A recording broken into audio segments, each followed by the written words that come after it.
let's talk about wildlife habitats.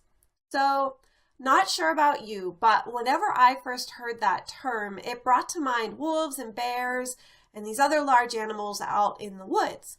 Now, I love wolves and bears out in the woods doing their thing. I would not want to create an environment where they would come into my backyard.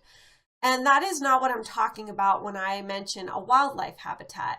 First of all, I'm not talking about these large predator animals.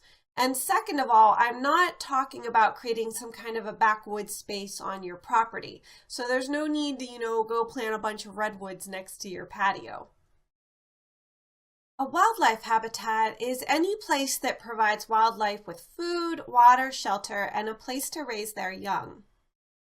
Now, you want to create a wildlife habitat because that is what's going to attract birds and butterflies to your backyard. But the thing to keep in mind is that it really heavily relies on plants and animals that are native or from your area.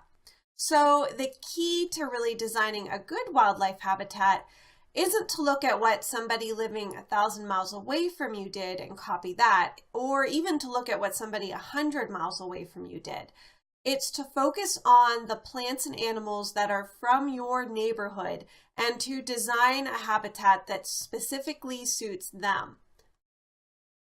So when we get to section 2, that is really going to go more in depth on what you need to include in a wildlife habitat and the sort of projects or elements you can introduce into your yard to create one.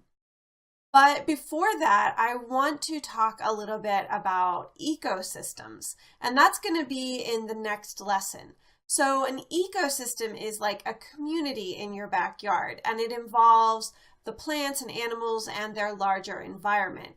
And in addition to talking about ecosystems, I'm going to discuss a little bit more about the kinds of animals you might want to attract. I know I've been mentioning birds, butterflies, and other beneficial animals, so this next lesson talks about some of those other beneficials and why you would really want them.